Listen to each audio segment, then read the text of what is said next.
What's up, Internet? This is Rambling Josh, and you're watching another episode of Let's Play Ark the Lad. Today, we face off against the manifestations of our inner evil, or whatever mumbo-jumbo they said this is all about. And, this is actually a pretty easy fight, if I'm totally honest. I'm fairly certain that these guys are even like they even have like the same stats as you. Maybe not. I'm not sure, if I'm totally honest. But the fact of the matter is, it's just not a very hard fight. You expect a bunch of guys with the same stats or and abilities and all that as you would be kind of challenging, but it's really not.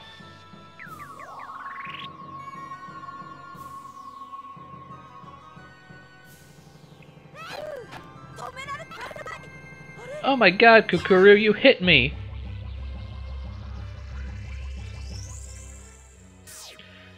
Come to think of it, it certainly seems like they don't have the same stats as you, because it kind of seems like they're all balanced around being a certain level.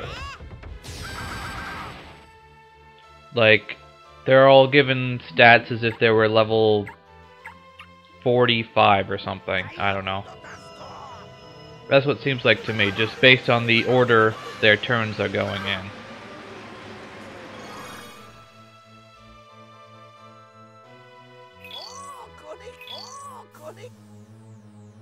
And screw you, Tosh.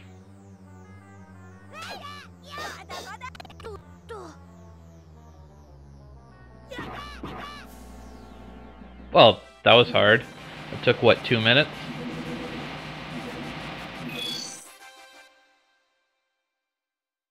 And that's that. No shit! Like, I couldn't have even gotten here if I wasn't.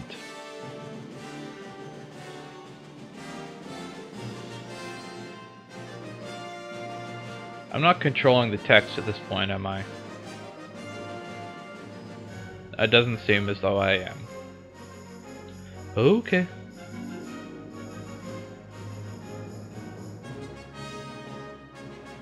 Yes, yes. Humanity should love nature and get along with nature. That's kind of an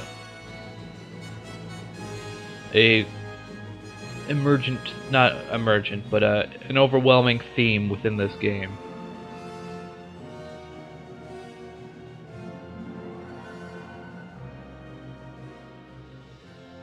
I'm not sure if that sounds like something I would even want to do.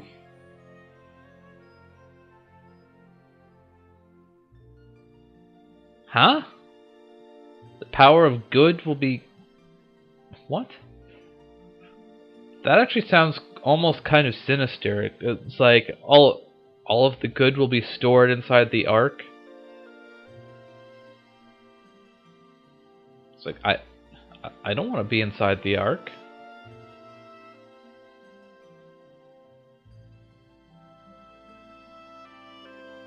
I'm pretty sure those are powers that they already had.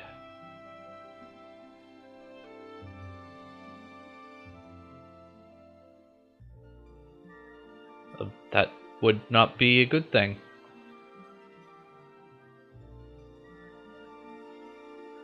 No, I'm pretty sure it began like 30 episodes ago.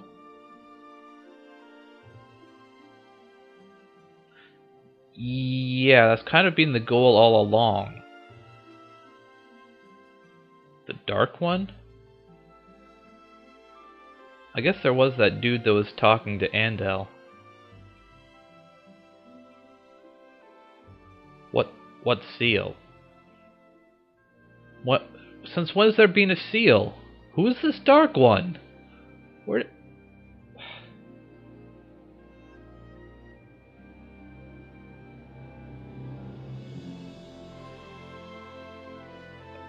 Okay.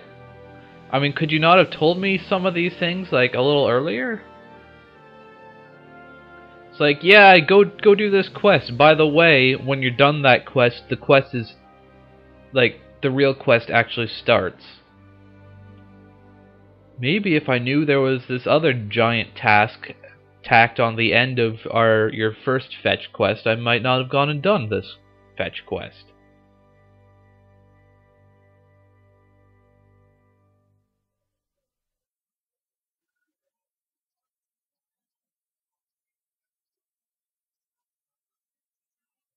Yeah, no thanks to you guys.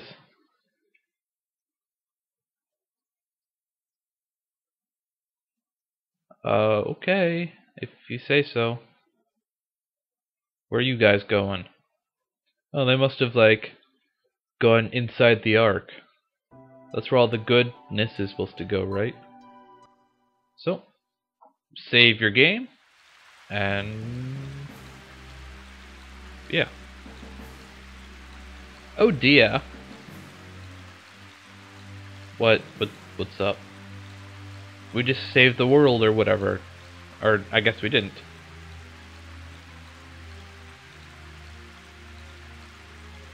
So we led the bad guys straight to what they're looking for. Or what?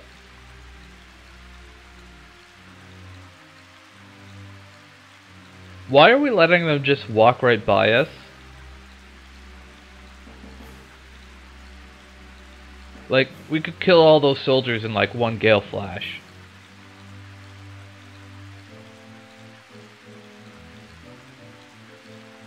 This is the perfect time!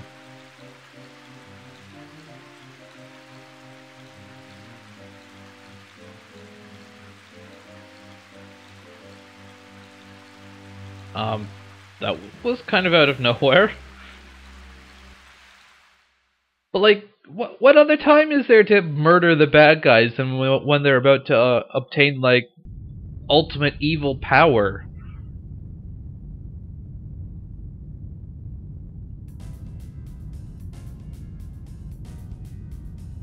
What begins?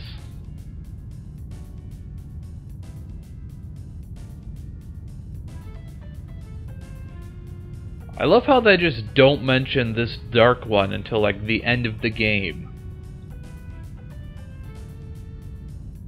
Oh no, we're on different sides of the mountain.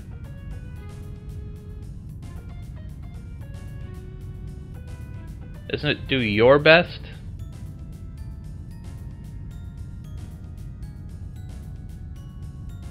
So yeah, we're going this way, you should probably go that way.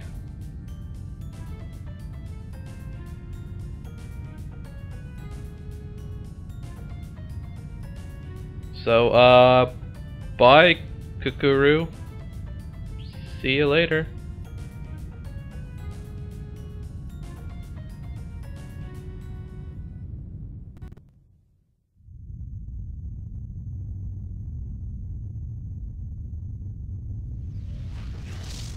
Whoa. Well, that's dramatic. A mountain just rose out of the ground. Okay. Dramatic sunset.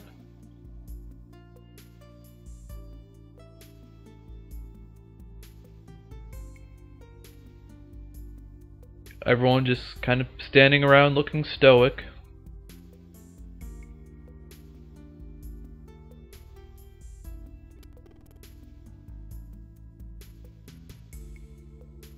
Why is Andel still hanging around there?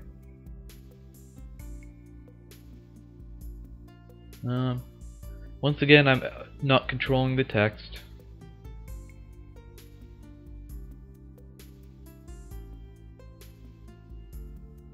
I can't imagine why.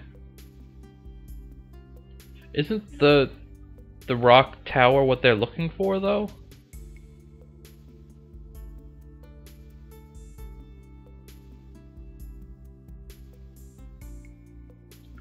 Yeah, you don't need to look for the guys trying to ruin all your plans.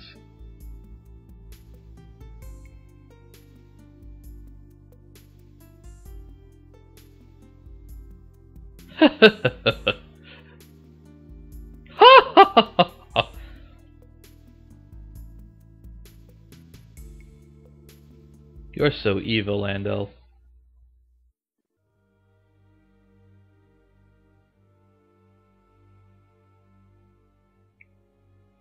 So now what? Now we're all just gonna slowly board the airship? Gauguin doesn't walk anywhere, does he? They should really get a longer ramp for that thing.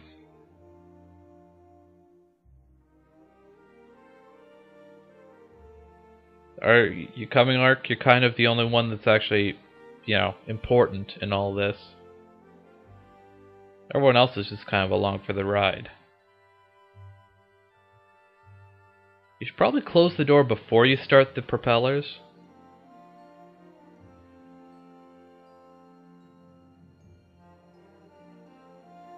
So, where exactly are you going and what are you doing?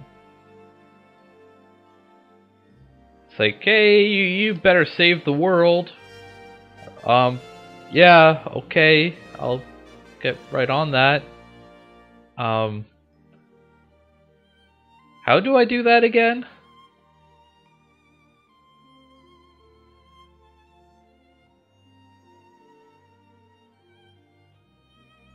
I'm not sure why Kokuru just happens to be, like, right beside where they were.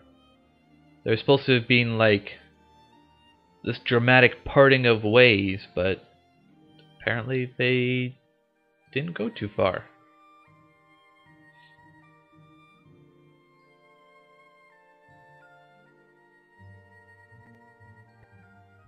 I guess this is the dramatic parting of ways.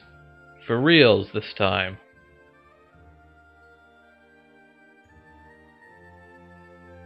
We're kind of in a hurry to save the world. Can we, like, not just stick around, saying goodbye to Ark's girlfriend?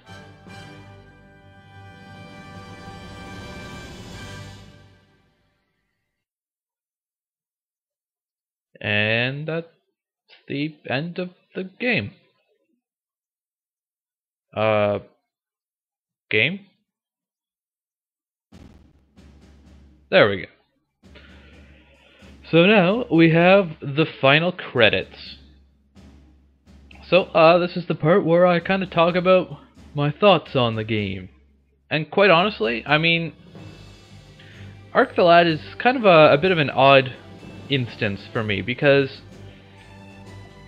the Ark the Lad series is one that I always was kind of interested in, because it looked like something I would enjoy. And I mean, I really love tactical RPGs. But it's not a game that was ever really easy to get a hold of in North America, so it took me a really long time to get around to playing it. And I honestly had no idea what to expect going in. And this first game, it definitely kind of, I don't want to say threw me for a loop, but it's definitely not exactly what I expected. Well, I mean, I didn't know what to expect, but whatever. I mean, in a lot of ways, it's like incredibly simple and straightforward, but that's almost part of the game's charm. Like, I mean, sure, it's kind of lacking in certain areas. I mean, there's basically no exploration to speak of, and there's very little NPC interaction and stuff like that. But at the same time, I mean, it doesn't try to be anything that it isn't. And what it does a pretty good job of. I mean, it's not amazing in any way, but it's a fun enough little game. I mean, what it does fairly well. So, it's kind of hard to think ill of it.